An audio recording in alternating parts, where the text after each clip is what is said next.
नमस्कार, आपके साथ मैं हूं सुमेरा खान। सत्ता के सभी न्यूज मित्रों का स्वागत है। सबसे पहले सत्ते पे सत्ता, यानी 7 खबरें और अहम जानकारियां। सत्ता में आज बात होगी अमेरिका और ईरान के बीच तनाव के युद्ध वाले एक्सटेंशन की।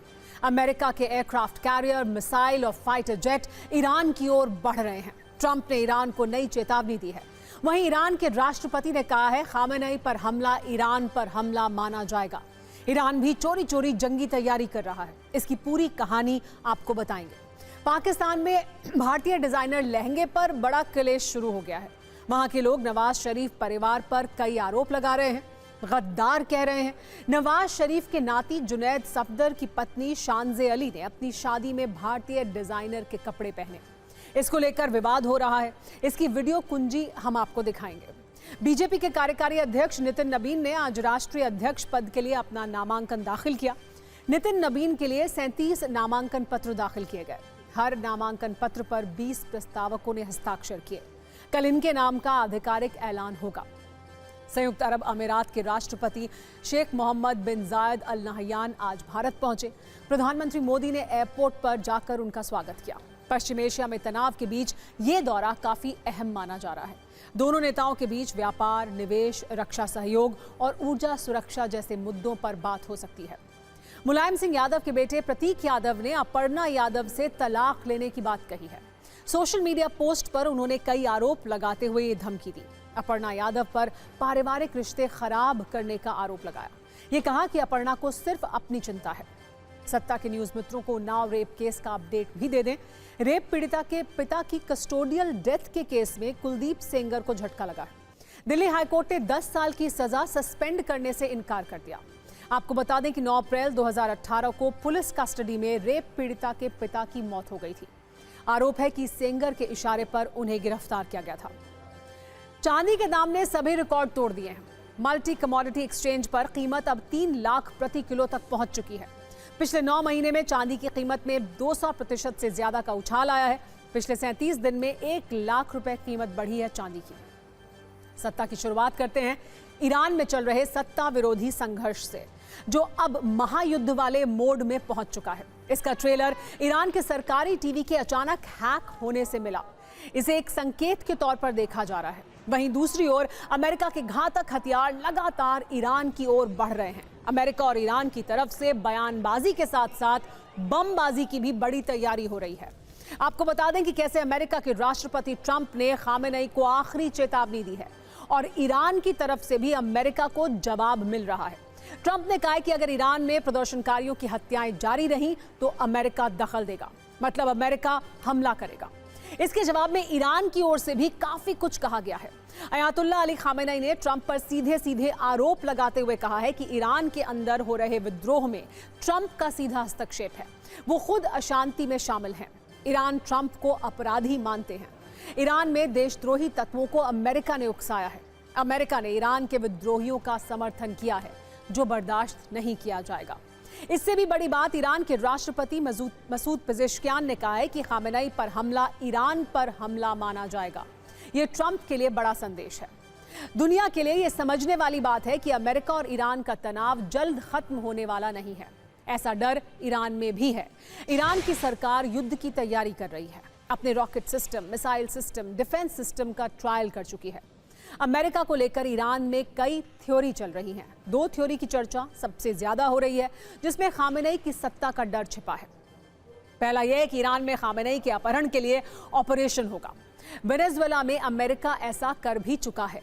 सवाल है कि क्या ट्रंप की टेबल पर ईरान को लेकर जो विकल्प दिए गए थे, इसमें से यह भी एक था। इससे भी बड़ी बात यह है कि यह ऑपरेशन कब होगा। दूसरी थ्योरी यह है कि खामेनेई की हत्या के लिए अमेरिका बड़ी स्ट्राइक कर सकता है। आपको बता दें कि खामेनेई बंकर में छिपे हैं। खामेनेई के चारों तरफ IRGC के कमांडर हैं। खामेनेई के लिए ईरान ने पूरी शक्ति लगा दी है। ऐसे में अमेरिका के लिए यह आसान नहीं होगा। हालांकि ट्रंप और भी कई विकल्पों पर चर्चा कर चुके हैं।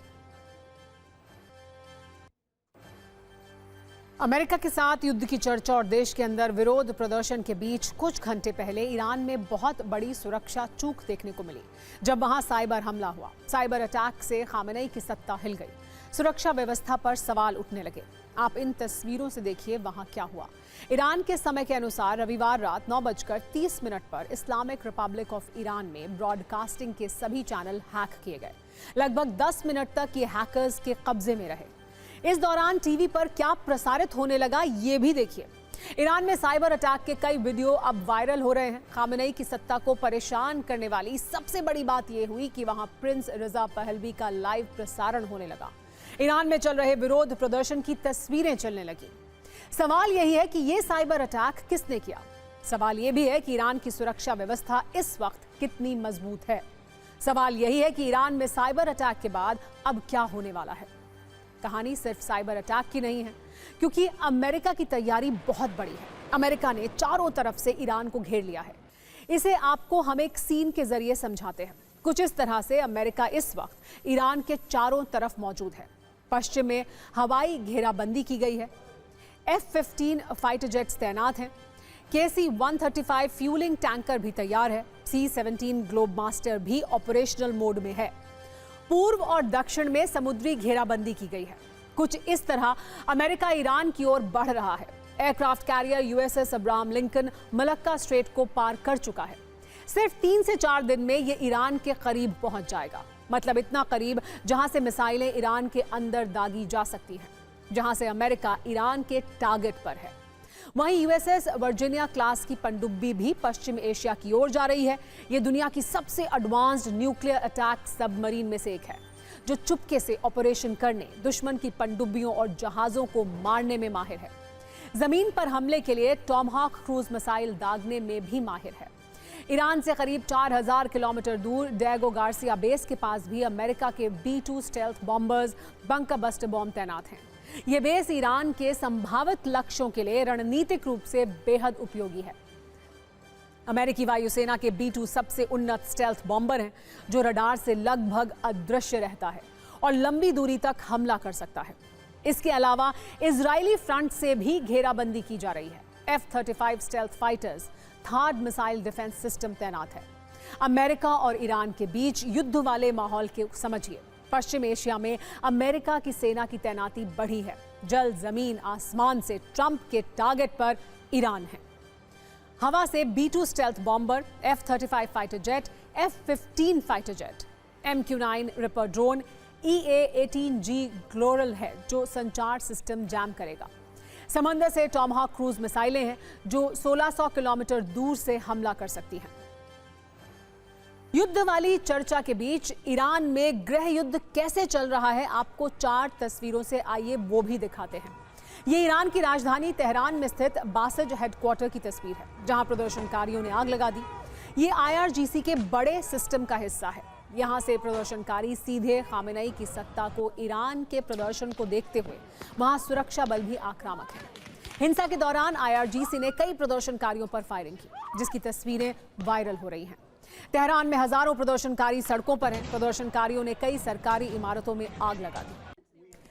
ईरान पर कभी भी हमला हो सकता है, इसके संकेत अरब देशों से भी आ रहे हैं। एक तरफ पश्चिमी एशिया में अमेरिकी तैनाती बढ़ रही है, तो दूसरी तरफ अरब देशों से अमेरिकी बेस खाली कराए जा रहे हैं। कतर के एयरबेस के बाद इराक के अमेरिकी एयरबेस से भी सैनिकों को हटाया गया है। अमेरिका को डर है कि अगर ईरान पर हमला किया गया तो वो इन अमेरिकी बेसों पर मिसाइल हमला कर सकता है। ईरान भी ये धमकी दे चुका है कि अगर उस पर हमला हुआ तो अरब देशों में एक भी अमेरिका का बेस सुरक्षित नहीं रहेगा। लेकिन इस युद्ध में सबसे ज्यादा आग इजरायल को झेलनी पड़ सकती है। कहा जा रहा है कि इजरायल के कहने पर भी ट्रंप ने ईरान पर हमला टाला है, क्योंकि फिलहाल इजरायली एयर डिफेंस पूरी क्षमता के साथ तैयार नहीं है। पेंटागन की रिपोर्ट से पता चला है कि इजरायल की सेना के पास इंटरसेप्टर की भारी कमी है। बिना इंटरसेप्टर के ईरानी हमला रोक पाना मुश्किल होगा। थार्ड मिसाइल डिफेंस के इंटरसेप्टर के स्टॉक में 25% की कमी है। पिछले वर्ष जून के महीने की जंग में बड़ी संख्या में इंटरसेप्टर इस्तेमाल हुए थे। अब अमेरिका से थर्ड इंटरसेप्टर की सप्लाई की जा रही है। जब तक ये सप्लाई पूरी नहीं की जाती, नेतन्याहू ने ट्रंप से हमला रोकने की अपील की थी। यानी जैसे ही अमेरिका और इजराइल की तैयारी पूरी होगी, ईरान पर विध्वंसक हमला तय मानिए। सत्ता में अब बात पाकिस्तान में हुए एक ऐसे निकाह की जिसकी चर्चा भारत तक हो रही है। एक ऐसा निकाह जिसके बाद पाकिस्तान का सबसे बड़ा राजनीतिक परिवार आवाम के टारगेट पर है। जैसे ही इस निकाह की तस्वीरें सामने आई, डिजाइनर लहंगे वाला कलेश शुरू हो गया। ये शाही शादी पाकिस्तान के पूर्व प्रधानमंत्री नवाज शरीफ के नाती और मरियम नवाज के बेटे की है। लेकिन पाकिस्तानी आवाम की नजर दुल्हन शांजे अली रोहेल के लहंगे और साड़ी पर ठहर गई। दावा किया गया कि दुल्हन का लहंगा भारत के एक मशहूर डिजाइनर ने तैयार किया है। बस फिर क्या था, देखते ही देखते पाकिस्तान में भारत विरोधी एक्टिव हो गए। सोशल मीडिया से लेकर सियासत तक हलचल शुरू हो गई। पाकिस्तान के लोग नवाज शरीफ और उनके परिवार को गद्दार तक कहने लगे। हरे, गुलाबी और सुनहरे रंग वाला बारीक कढ़ाई का ये लहंगा पाकिस्तान में चर्चा का मुद्दा बन गया। दावा किया गया है कि मरियम नवाज की बहू ने मेहंदी की रस्म के दौरान जो लहंगा पहना था वो मेड इन इंडिया है, जिसकी कीमत लाखों में है। इसके अलावा निकाह के दौरान पहनी गई स्पेशल लाल साड़ी भी भारतीय डिजाइनर की बताई गई। इस फंक्शन में भारतीय डिजाइनर की ड्रेस पहनने वाली दुल्हन अकेली नहीं थी। मरियम नवाज ने भी मेहंदी सेरेमनी के लिए इंडियन डिजाइनर को ही चुना। भारतीय डिजाइनर की ड्रेस पहनकर मरियम नवाज की बहू और खुद मरियम नवाज खूबसूरत लग रही थी, लेकिन ये बात पाकिस्तान के आम लोगों को पसंद नहीं आई है। लोगों ने नाराजगी जताते हुए कहा, ऐसा लगता है नवाज शरीफ परिवार मेक इन इंडिया का ब्रांड एम्बेसडर बन गया है। एक यूजर ने नवाज शरीफ के रोटी कपड़ा मकान वाले नारे पर तंज किया। लिखा, उनका मतलब है रोटी यानी पैसा पाकिस्तान का, कपड़ा भारतीय और मकान लंदन वाला। किसी ने कहा, आवाम के पास आटा नहीं है लेकिन शहजादी को मेड इन इंडिया डिजाइन की भूख है। यह भी कहा कि यह लहंगा पाकिस्तानियों के खून पसीने की कमाई से खरीदा गया है। नवाज परिवार को लगता है कि जब तक भारत का ठप्पा नहीं लगेगा तब तक ये अमीर नहीं दिखेंगे। ये क्लेश इसलिए ज्यादा है क्योंकि नवाज शरीफ की बेटी मरियम पाकिस्तान के पंजाब प्रांत की मुख्यमंत्री भी हैं। इसीलिए वहां के कुछ नेता भी नवाज परिवार पर अब सवाल उठा रहे हैं। ये कह रहे हैं कि भारत के खिलाफ बोलने वाला नवाज परिवार अब भारत से ही खरीदारी कर रहा है। मरियम के बेटे जुनैद सफदर की ये दूसरी शादी है। पहली पत्नी से तलाक के बाद उन्होंने अपनी ही पार्टी के वरिष्ठ नेता शेख रोहेल असगर की पोती शांजे अली रोहेल से निकाह किया है। इस निकाह में पाकिस्तान की पूरी कैबिनेट और फील्ड मार्शल आसिम मुनीर भी पहुंचे थे। शादी की तैयारियों के लिए करोड़ों रुपए खर्च किए गए। इसको लेकर भी पाकिस्तानी आवाम नवाज शरीफ परिवार से नाराज है। बताया जा रहा है कि शादी में पहनी गई डिजाइनर ड्रेस पर ही करीब 2 करोड़ पाकिस्तानी रुपए खर्च किए गए। इसके अलावा मरियम नवाज और दुल्हन की ज्वेलरी की कीमत 5 करोड़ से 8 करोड़ तक बताई जा रही है। लाहौर में लग्जरी वेन्यू की सजावट के लिए 3 से 5 करोड़ रुपए खर्च हुए। बताया जा रहा है कि सजावट के लिए विदेश से फूल मंगवाए गए। 100 से ज्यादा पाकिस्तानी और विदेशी व्यंजनों के साथ तैयार खाने में भी 2 करोड़ से ज्यादा का खर्च हुआ। कव्वाली नाइट में 1 करोड़ रुपए से ज्यादा खर्च किए गए, जिसमें कई बड़े सिंगर्स ने परफॉर्म किया। प्राइवेट गार्ड्स और बुलेट प्रूफ गाड़ियों के काफिले पर भी करीब 1 करोड़ रुपए लगाए गए। इसके बाद कैसे नवाज परिवार को टारगेट किया जा रहा है, इस न्यूज रील में आप देखिए। सत्ता की अगली खबर दिल्ली से सटे उस कथित हाई प्रोफाइल और चमचमाते शहर नोएडा की है, जहां 1000 स्क्वायर फीट के फ्लैट तो 2-2 करोड़ रुपए में बेचे जाते हैं। लेकिन उसी शहर में 27 वर्ष के एक सॉफ्टवेयर इंजीनियर युवराज मेहता को अपनी जान इसलिए गंवानी पड़ी क्योंकि जब वो 70 फीट गहरे बेसमेंट के पानी में डूब रहा था तो नोएडा अथॉरिटी के पास ना तो उसे बचाने के लिए तैराक था, ना बोट, ना सीढ़ी और ना ही कोई सिस्टम। ये मामला नोएडा के सेक्टर 150 का है, जहां शुक्रवार रात 27 वर्ष के युवराज मेहता गुरुग्राम के अपने दफ्तर से घर लौट रहे थे। रात के 12 बजे थे और घना कोहरा था। युवराज घर से करीब 300 मीटर की दूरी पर थे, तभी उनकी गाड़ी एक निर्माणाधीन मॉल के बेसमेंट में गिर गई। बेसमेंट के पास ना अच्छी लाइट थी, ना रिफ्लेक्टर बोर्ड, जबकि बेसमेंट की गहराई 70 फीट थी, जो पूरी तरह से पानी से भरा था। युवराज मेहता की गाड़ी इस पानी में गिरी और इसमें डूबने से उनकी मौत हो गई। लेकिन कहानी सिर्फ ये नहीं है। दरअसल युवराज की गाड़ी जब पानी में गिरी तो वो जान बचाने के लिए छटपटाने लगे। खुद को बचाने के लिए वो गाड़ी की छत पर चढ़ गए। उन्होंने अपने पिता को फोन किया और कहा, पापा मैं पानी से भरे गहरे गड्ढे में गिर गया हूँ, मैं डूब रहा हूँ, प्लीज मुझे बचा लीजिए, मैं मरना नहीं चाहता। युवराज के पिता राजकुमार मेहता ने जैसे ही बेटे की ये बात सुनी, उन्होंने तुरंत पुलिस को फोन किया। आसपास के लोगों के साथ वो मौके पर पहुंचे। कुछ देर के बाद पुलिस और एसडीआरएफ की टीम भी वहां पहुंची।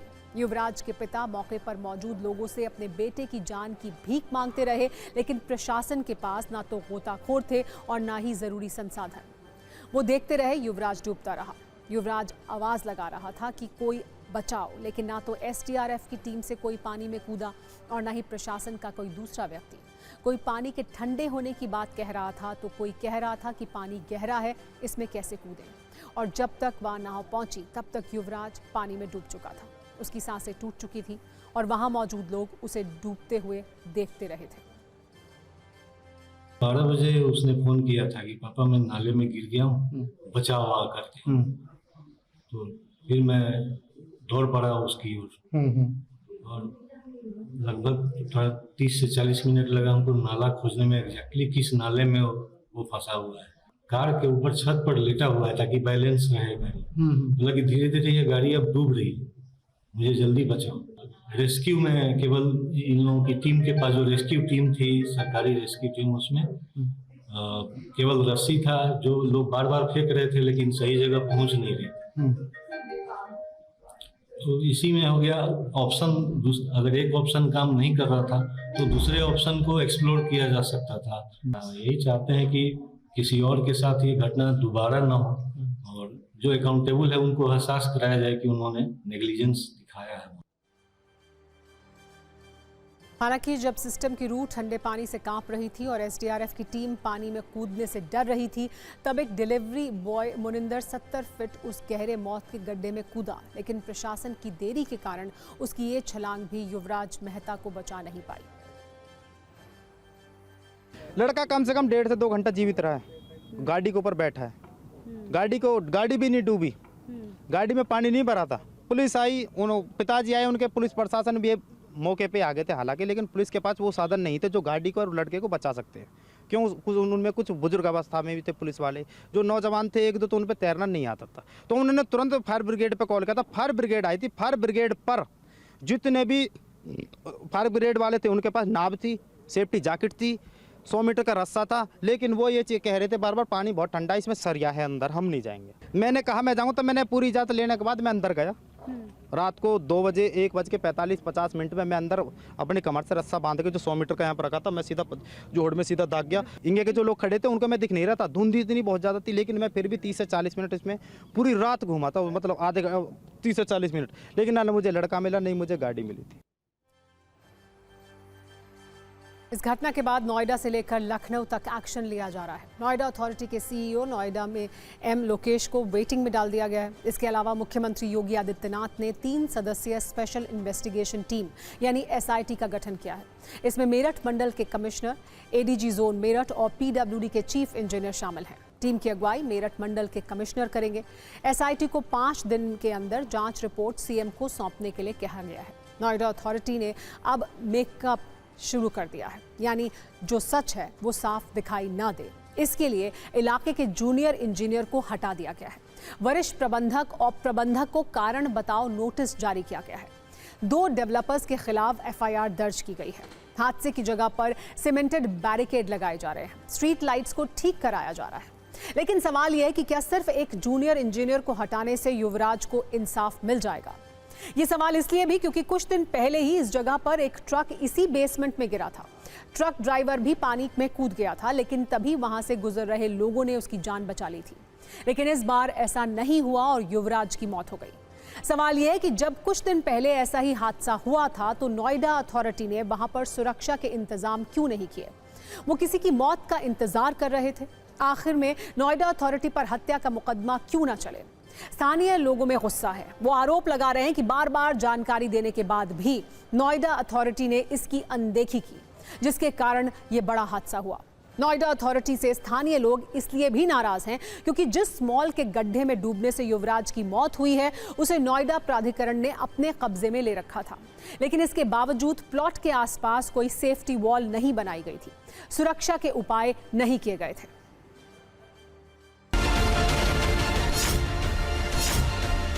नोएडा सेक्टर 150 के निर्माणाधीन बेसमेंट का ये जो गड्ढा है, यहाँ पर सॉफ्टवेयर इंजीनियर जो है उसकी गिरने से मौत जो हो गई थी। यहाँ से जिसे टूटा हुआ भी आप देख सकते हैं साफ साफ।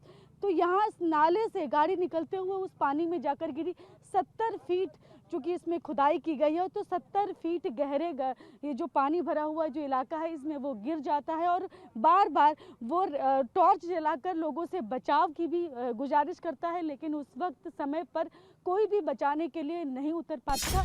उसके बाद नोएडा अथॉरिटी जागी है और उसने कार्रवाई की है। कार्रवाई में जूनियर इंजीनियर की जो बर्खास्त कर दिया गया है, जो कि ट्रैफिक सेल में जो जूनियर इंजीनियर थे उनको बर्खास्त किया है और बाकी के जो लोग हैं उनको कारण बताओ नोटिस दिया गया। उसके अलावा जो 2 डेवलपर हैं उन पर भी FIR दर्ज हुई है। उस बंदे ने गाड़ी पे खड़े होके कही मैं जिंदा हूँ, कॉल करे अपने घर के इनको के पास, पुलिस के पास कॉल करी। सब पूरा प्रशासन यहाँ खड़ा था, यहाँ पर तो कोई उसके बचाने के लिए कोई नहीं जा रहा। कह रहा पानी ठंडा है, मैं नहीं बढ़ूंगा। अरे तुम किस लिए बनाए हो, या हमारे तो बनाए हो, पानी ठंडा है।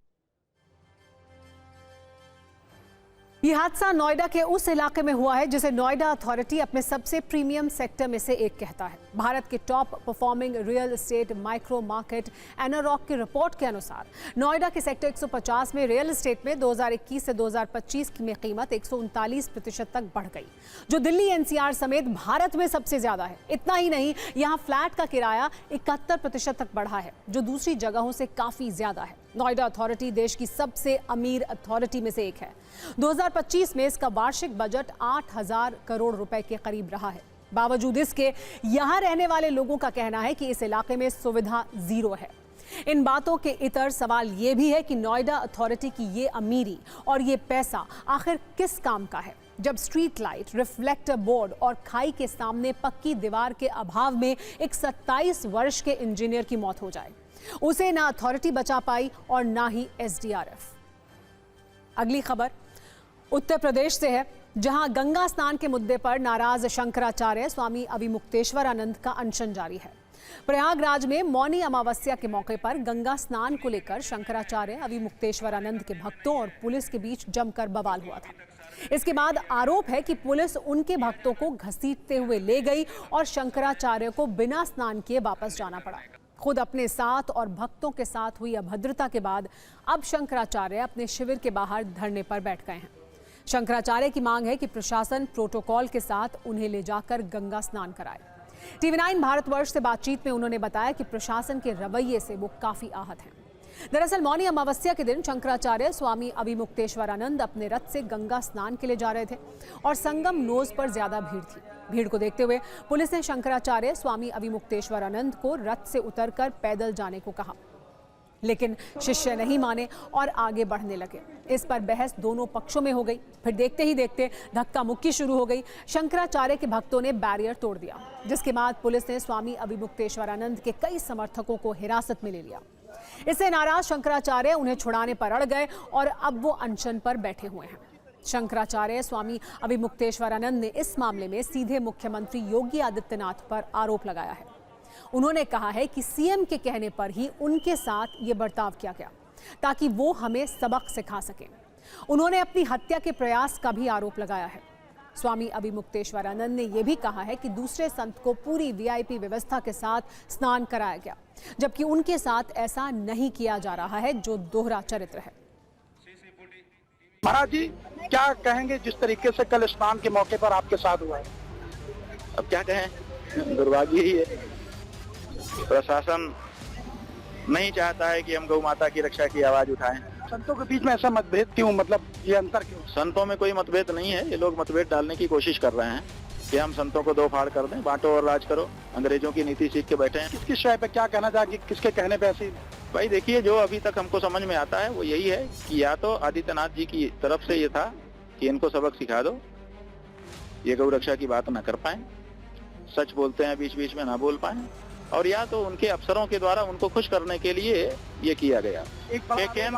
केंद्र वही है आदित्यनाथ जी। हमारा आदर सम्मान के साथ स्नान नहीं हो जाएगा तब तक हम क्षेत्र का परित्याग तो नहीं करेंगे, लेकिन अपने शिविर में प्रवेश नहीं करके शिविर के द्वार पर जहां हमको प्रशासन ने रख दिया है वहां रहे। उस टाइम पे जो डेंसिटी थी, हम किसी को भी वाहन के साथ संगम नोज पे जाने के लिए अलाउ नहीं कर सकते। किसी के भी द्वारा उनको गंगा स्नान से हम लोगों ने नहीं रोका।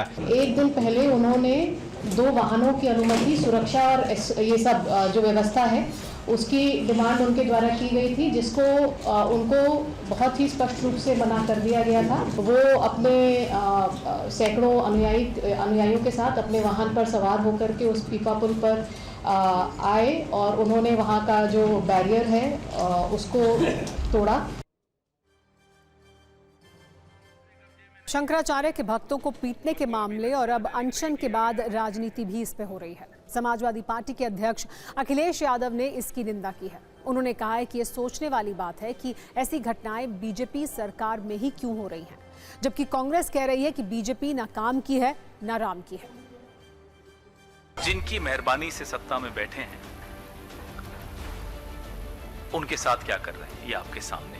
जिस थाली में आप बैठते हैं उसमें छेद करते हैं, ये वीडियो दिखा रहा है। स्वामी अभिमुक्तेश्वरानंद जी, ये उनके साथ हो रहा है।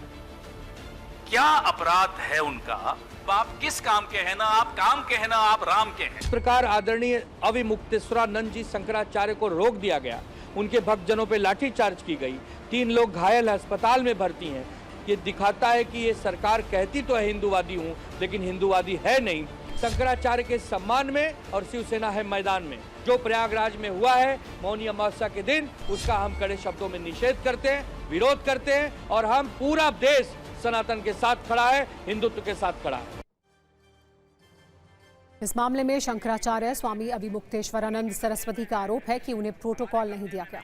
प्रशासन का कहना है कि सुप्रीम कोर्ट ने प्रोटोकॉल देने से मना किया है। अगर वो प्रोटोकॉल देते तो ये सुप्रीम कोर्ट के आदेशों की अवहेलना होती, इसीलिए शंकराचार्य को किसी भी तरह का प्रोटोकॉल नहीं दिया गया है। डीएम प्रयागराज मनीष कुमार वर्मा ने सुप्रीम कोर्ट के 14 अक्टूबर 2022 के आदेश का ऑपरेटिंग पार्ट पढ़कर सुनाया और ये कहा कि सुप्रीम कोर्ट के आदेशों का पालन करना एक सरकारी सेवक की जिम्मेदारी होती है। Kindly restrain Jyotispeeth of Badrinath or any other organization from holding any Pattabhishek ceremony of either Swami Sri Avimukteswaranand Saraswati or anyone else for being appointed as H.H. Shankaracharya of Jyotispeeth either on 17th October 2022 or thereafter till the captioned appeals are finally heard and decided। तो ये prayer थी जिसको honourable court ने allow किया था। Matter अभी भी सब जुडिस है और जो भी ऑनरेबल सुप्रीम कोर्ट का डिसीजन होगा वो हम सभी के लिए बाध्यकारी होगा, उसी के अनुसार हम लोग कार्रवाई करेंगे। बीजेपी के कार्यकारी अध्यक्ष नितिन नबीन कल बीजेपी के पूर्णकालिक अध्यक्ष बन जाएंगे। नितिन नबीन के लिए आज 37 नामांकन पत्र दाखिल किए गए। ये 36 राज्यों और केंद्र शासित प्रदेशों की तरफ से दाखिल हुए, जबकि एक नामांकन पत्र बीजेपी संसदीय दल की ओर से दाखिल किया गया। संसदीय दल वाले नामांकन पत्र पर पीएम मोदी के हस्ताक्षर बतौर प्रस्तावक हैं। हर नामांकन पत्र पर 20 प्रस्तावकों के हस्ताक्षर हैं। शाम 6 बजे तक नाम वापसी का वक्त था, लेकिन नितिन नबीन के अलावा और किसी ने अध्यक्ष पद के लिए नामांकन नहीं किया, जिससे अब साफ हो गया है कि वो बीजेपी के राष्ट्रीय अध्यक्ष होंगे। कल सुबह 11 बजे बीजेपी मुख्यालय पर 700 प्रतिनिधि जुटेंगे। पीएम नरेंद्र मोदी भी मौजूद रहेंगे। उनकी उपस्थिति में नितिन नबीन के चुनाव का औपचारिक ऐलान किया जाएगा। आज जब नामांकन पत्र दाखिल किए जा रहे थे तो गृह मंत्री अमित शाह, रक्षा मंत्री राजनाथ सिंह, पूर्व अध्यक्ष जेपी नड्डा समेत कई केंद्रीय मंत्री, अलग अलग राज्यों के सीएम वहां मौजूद थे।